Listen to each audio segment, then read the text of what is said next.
해밍웨이의 단편 소설이죠. 잘 알려지지 않았지만은 해밍웨이의 단편 소설인 세상의 수도라는 그 단편 소설인데 스페인에 있는 마드리드를 배경으로 한 작품입니다. 파코라는 소년이 주인공으로 나옵니다. 아버지와 갈등을 겪다가 이 파코가 집을 나가게 되는 것입니다.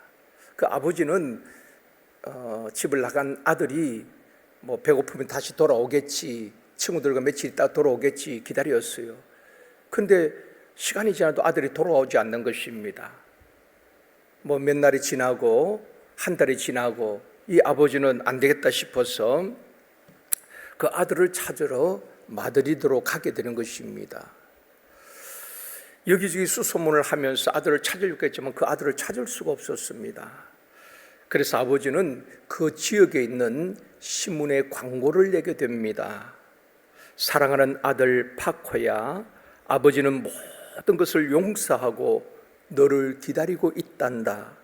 몇 월 며칠 화요일 정오에 몬타나 호텔에서 너를 기다리마.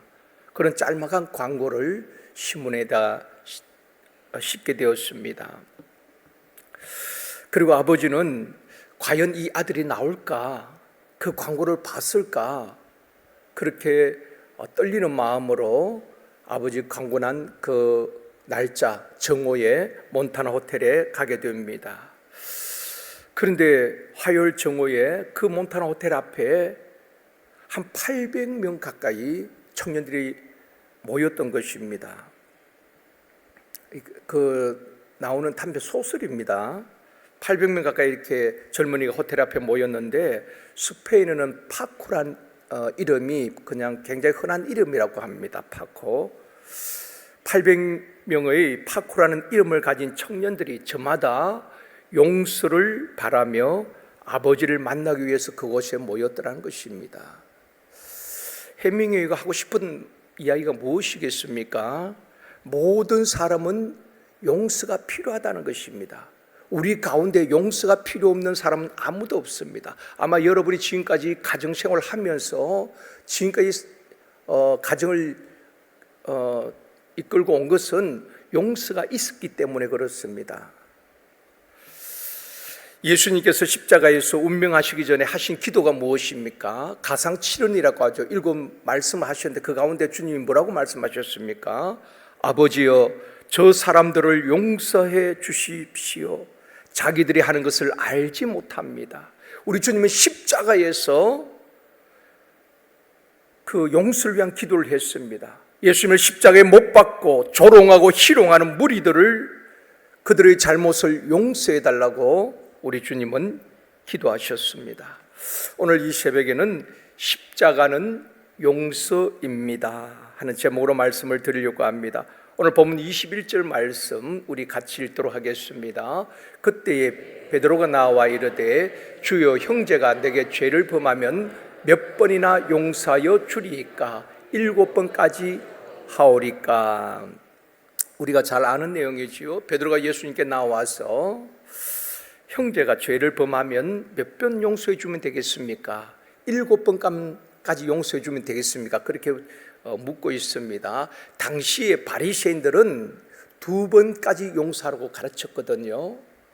사람은 한 번은 실수할 수 있다. 2번까지는 용서하라고 가르쳤고, 당시 랍비들은 3번까지 용서하라고 가르쳤습니다. 그런데 베드로는 7번까지 굉장히 선심을 쓴 거지요. 당시 랍비들이 가르치는 그 배 이상으로 7번까지 용서하면 되겠습니까? 그렇게 물었습니다.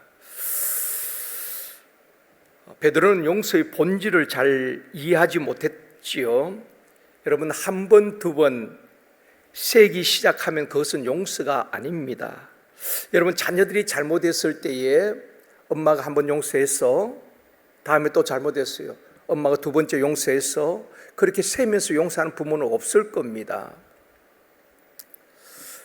용서라는 것은 숫자를 세면서 용서하는 것 아닙니다. 숫자를 세면서 용서한다는 것은 용서할 의도가 없다는 것입니다. 다시 말하면 징계를 미룰 뿐입니다. 언젠가는 감정이 폭발하게 되어지면은 지난날 잘못까지도 다 소급해서 징계한다는 것입니다. 베드로의 물음에 대해서 예수님이 이렇게 대답하십니다. 22절 말씀입니다. 같이 읽습니다. 예수께서 이르시되 내게 이르노니 7번뿐 아니라 7번을 70번까지라도 할지니라. 7번을 70번까지 숫자를 세어가면서 490번을 용서하는 그런 말은 아닙니다. 우리 주님의 의도하시는 말씀은 23절부터 그 이후에 이제 주님께서 용서가 무엇인가 하는 것을 이제 예를 들어서 말씀해 주고 있습니다. 우리가 잘 아는 1만 달란트 비유를 가지고 용서에 대해서 주님이 말씀해 주고 있습니다. 어떤 임금에게 1만 달란트 빚진 종이 있었습니다. 1만 달란트는 그것이 금이냐 은이냐에 따라서 가치가 엄청 차이가 나지요. 어떤 분이 환화를 계산을 했더라고요. 책마다 다 달라요. 그 은으로 계산하냐 금으로 계산하냐에 따라 다른데 이 1만 달란트를 6천억 원으로 계산한 그런 부분도 있고 6천억 원, 그리고 또 110억 원으로 계산한 그런 부분도 있더라고요. 어쨌든 종이 감당할 수 없고 갚을 수 없는, 갚을 가망이 전혀 없는 그 엄청난 빚이란 것이지요. 이 종이 갚을 수가 없습니다. 그런데 27절에서 그렇게 말씀합니다. 같이 읽습니다. 그 종의 주인이 불쌍히 여겨 놓아 보내며 그 빚을 탕감하여 주었다. 그 임금이 그 종을 불러다가 불쌍히 여기고 보는 앞에서 그 빚못을 다 찢어버리고 탕감해 주는 것입니다. 너 빚 갚지 않아도 돼 선언하는 것입니다. 다 탕감을 받은 것입니다. 1만 달란트 탕감받은 사람은 바로 우리를 이야기하는 것입니다.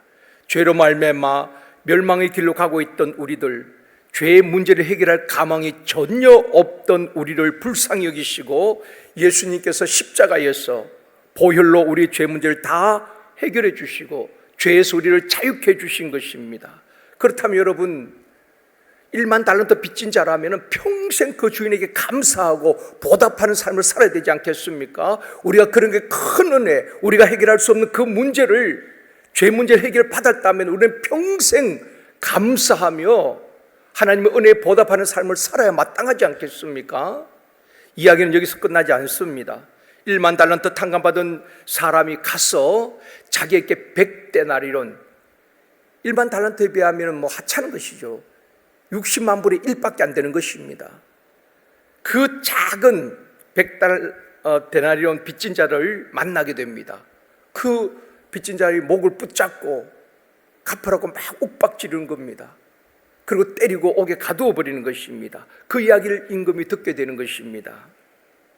내가 아무런 조건 없이 1만 달란트를 탕감해 주었는데 자기에게 빚진 100달러는 빚진 자를 빚을 갚으라고 목을 잡고 옥에 가둔 이 종을 다시 부르게 되는 것입니다.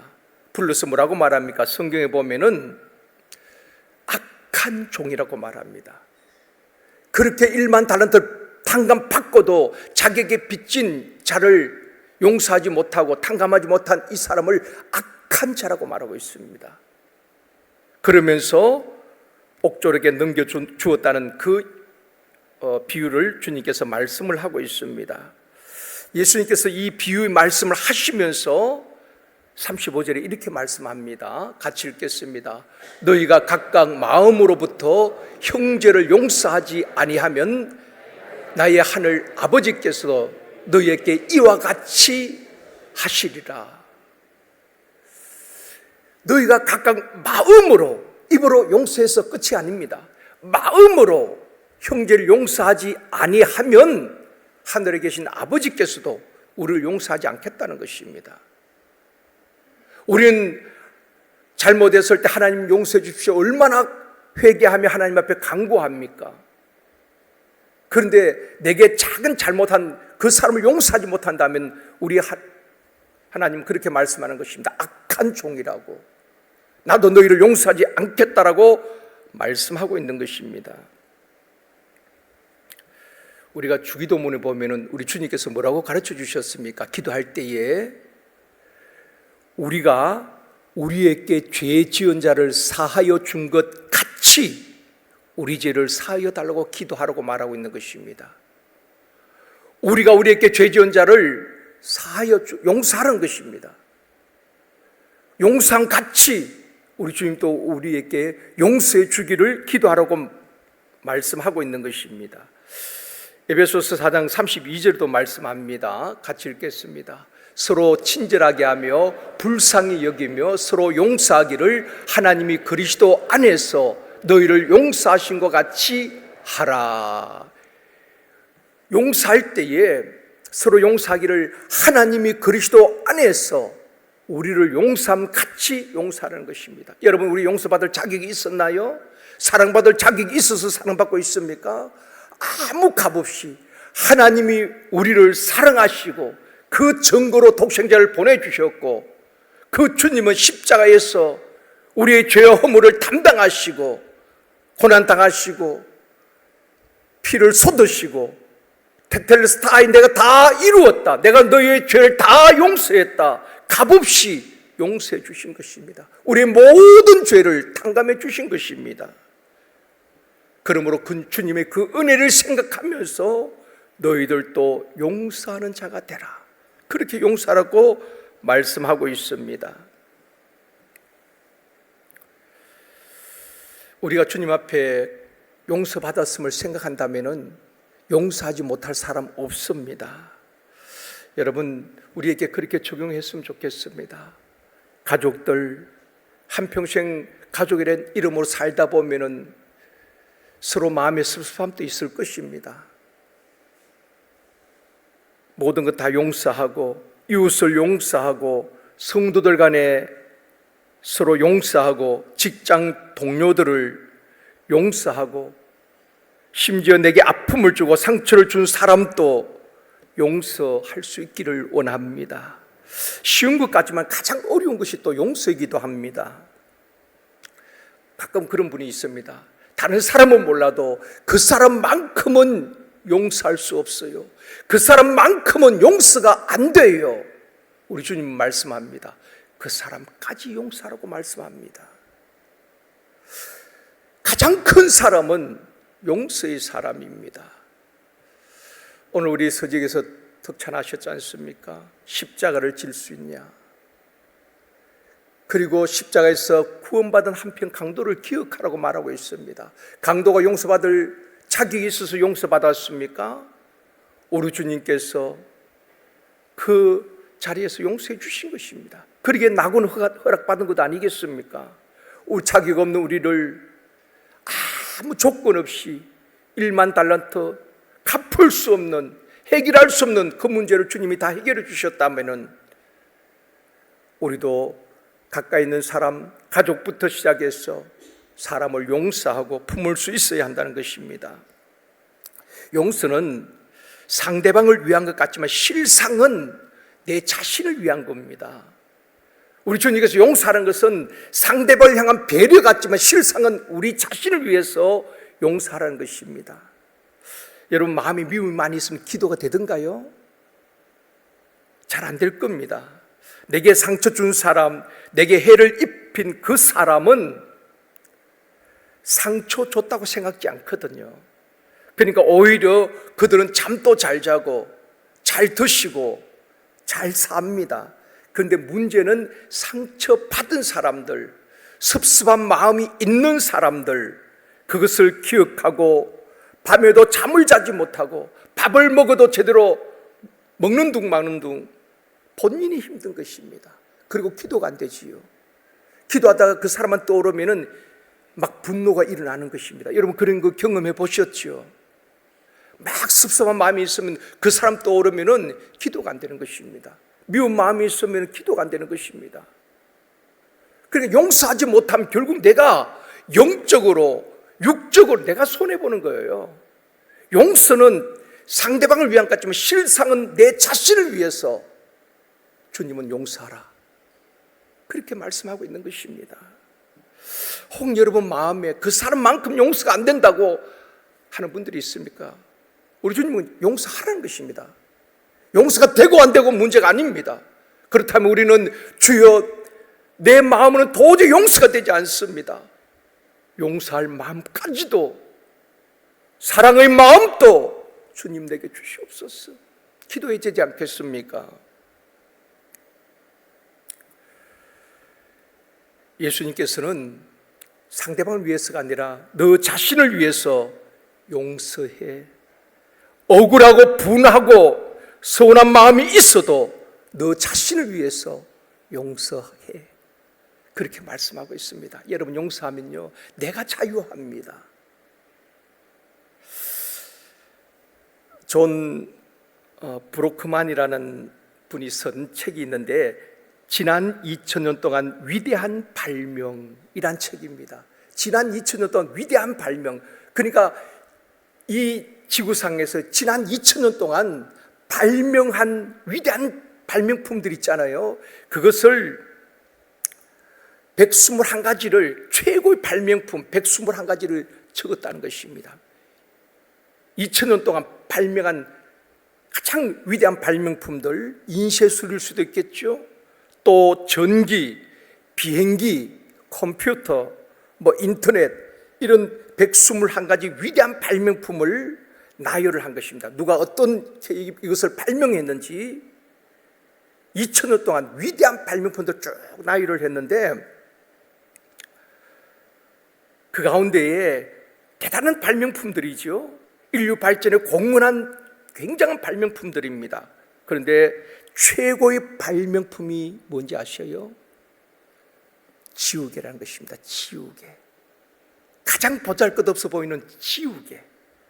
그것이 121개 그 발명품 속에 들어가 있는데요, 우리가 지우개는 지우개. 왜 그렇게 이것을 최고의 발명품으로 꼽는가 하면은 지우개가 발명되면서 인류의 기록 문화에 큰 공헌을 했다는 것입니다. 기록 문화에 극적인 반전을 이루었다는 것입니다. 이런 경우죠. 예술가들, 미술가나 또 시인이나 음악가 같은 경우에 작품을 쓰잖아요. 음악가가 막 음표를 이렇게 그리다가 잘못되면 지우개를 지우고 또 다시 이제 수정하는 것입니다. 수정하고 그러니까 이 지우개는 그 예술가들의 작품의 완성도를 높였다는 것입니다. 지울 수가 없다면은 얼마나 번거롭겠습니까? 근데 잘못하면 지우고 수정하고 지우고 수정하고, 그래서 위대한 작품들, 위대한 미술품이, 위대한 음악들이 탄생했다는 것입니다. 그래서 이 지우개를 그렇게 최고의 발명품으로 꼽고 있다는 것입니다. 잘못된 것을 지우고 고치면서 작품의 완성도를 높였다는 것입니다. 우리 인생도 마찬가지입니다. 실수투성이 아니겠습니까, 여러분? 왜 용서가 필요합니까? 우리는 다 넘어질 수도 있고 실수가 많은 인생이기 때문에 용서가 필요하다는 것입니다. 아이들 여러분 실수하지 않고 자랍니까? 여러분 아이들하고 얼마나 많이 다투었습니까? 아이들이 실수하고 속도 섞이고 그러면서 자라는 것 아니겠습니까? 우리 인생을 돌아보면 다 실수투성입니다. 찬송 가사처럼 걸음마다 자옥마다 다 죄뿐입니다. 그러기에 은혜가 아니면 살아갈 수가 없다 이 말입니다. 그런데 실수투성인 우리 인생을 예수님은 용서라는 지우개로 허물과 죄를 지우시고, 어제도 우리가 잘못한 것, 주님 내가 또 죄를 지었네요. 용서를 구할 때 주님은 용서란 지우개로 다 수백 번, 수천 번, 수만 번 지워주신다는 것입니다. 그리고 저와 여러분을 그리스도의 장성한 분량에 이르도록 완성도를 높여주신다는 것입니다. 그게 은혜라는 것이지요. 그래서 한 사람 한 사람을 하나님의 자녀로, 하나님의 글작품으로 멋진 인생을 살아갈 수 있도록, 하나님은 우리의 죄를 하나하나 기억하고 따진다면 하나님 앞에 설 자가 누가 있겠습니까? 주님의 보혈로 용서란 지우개로 지워주시고 또 지워주시고 우리의 허물을 보지 아니하시고 주님은 오늘도 여전히 내 눈엔 너희들이 보배롭고 존귀한 자라고 말씀해 주시는 그분의 은혜 때문에 오늘 또 이 자리에 나온 것 아니겠습니까? 시편 51편 1절에 다윗은 이렇게 고백합니다. 같이 읽겠습니다. 하나님이여 주의 인자를 따라 내게 은혜를 베푸시며 주의 많은 긍휼을 따라 내 죄악을 지워 주소서. 다윗의 고백이거든요. 다윗이 정말 얼마나 큰 죄를 지었습니까? 죄질을 따진다면 사울보다 훨씬 더 죄질이 나빠요. 의도적으로 간음을 하고 의도적으로 신복을 살해했지 않습니까? 근데 다윗은 하나님 앞에 처절하게 용서를 구합니다. 주여 주의 많은 긍휼을 따라 내 죄악을 용서의 지우개로 지워주시옵소서. 나의 죄악을 지워주시옵소서. 그렇게 처절하게 용서를 구하고 있는 것입니다.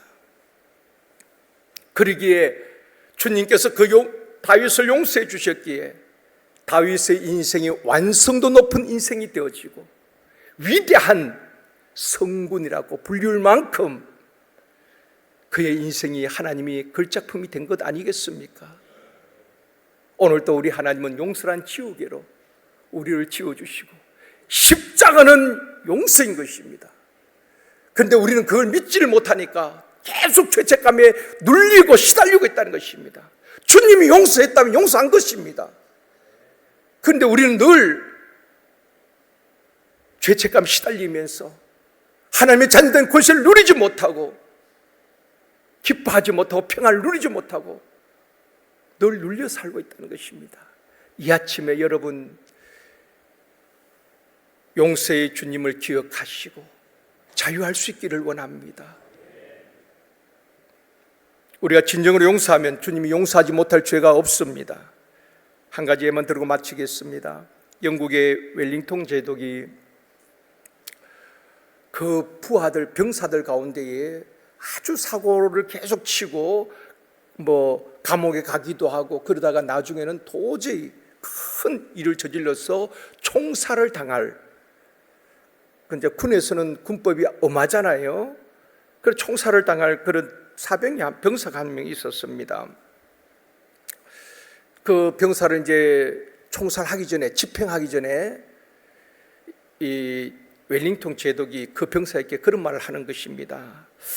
나는 너를 사람 만들렸고 교육도 했고 타일러도 보고 또 징계도 하고 감옥에도 가두어 보았다. 그런데 너는 달라지지 않았어. 다 해봤지만은 너는 변하지 않았어. 그래서 너는 이렇게 군법에 의해서 총살을 당하는 거야. 이제 집행을 하려고 하는데 참모관대 한 사람이 조심스럽게 웰링턴 제독에게 이런 말을 합니다. 제독님이 다 하셨는데 한 가지 하지 않는 것이 있습니다. 이 병사에게 가르치고 다이려고 용서도 수십 번 했고 징계도 하고 옥에도 가두었지만 딱 한 가지 해보지 않는 것이 있습니다. 해보지 않는 것, 바로 용서입니다. 제독이 진심으로 그 병사의 잘못을 용서하고 품어준 적이 없습니다. 그 이야기를 듣고 웰링턴 제독이 아무런 조건 없이 그 사형 위기에 있는 이 젊은이를 용서해 주었다고 합니다. 그럴 때에 이 젊은이가 자신의 잘못을 깨닫고 변하여 새 사람이 되었다는 이야기입니다. 사랑하는 성도 여러분, 용서만큼 큰 힘은 없습니다. 용서하는 사람만큼 위대한 사람은 없습니다. 바다와 같이 넓을 마음 같지만은 가까이 있는 가족을 용서하지 못하고 함께하는 성도들을 용서하지 못하고 마음에 비수를 품고 기도하면서 그 기도를 하나님께서 들으시겠습니까? 기억합시다. 우리에게 죄 지은 자, 아니 나에게 죄를 지은 자를 용서함 같이 주님 앞에 용서를 구할 수 있기를 원합니다. 용서는 사람을 변화시키는 위대한 힘이 있습니다. 우리 주님은 십자가에서 우리의 과거의 죄, 현재의 죄, 미래의 죄까지 다 용서하시고 하나님의 자녀 삼아주셨습니다. 바로 우리가 1만 달란트 빚진 자입니다. 사랑하는 성도 여러분, 오늘 이 말씀을 듣는데 그치면 아무 의미가 없습니다. 우리 가정에서 또 우리 직장에서 성도들, 이웃들에게 혹 내가 잘못했다면 손 내밀고 내가 잘못했습니다, 용서를 구하십시오. 자존심 무슨 소용이 있습니까?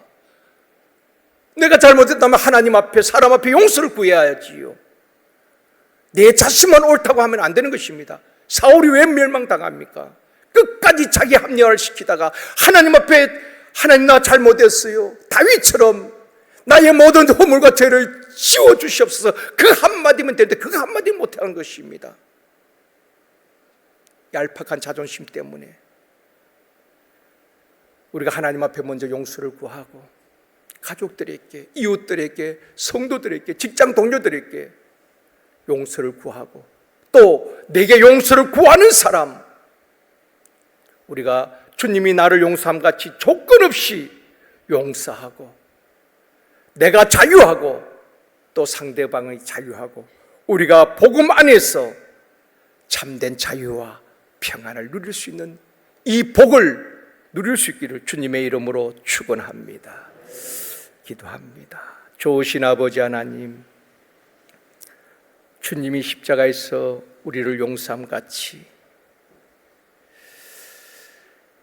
가족들을, 이웃들을, 성도들을, 직장 동료를, 나와 관계된 사람들, 내가 잘못했다면 하나님 앞에, 사람 앞에 용서를 구하고 또 내게 용서 구하는 사람, 주님이 나를 용서함 같이 용서함으로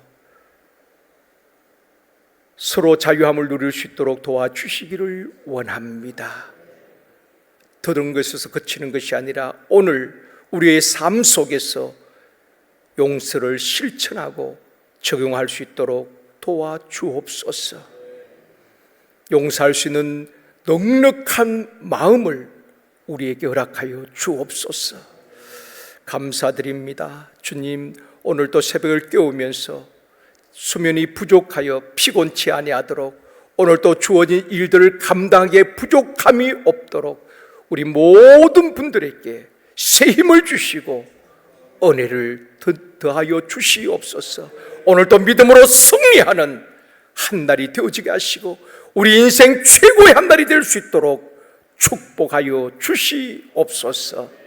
감사드리오며 예수님의 이름으로 기도드리옵나이다.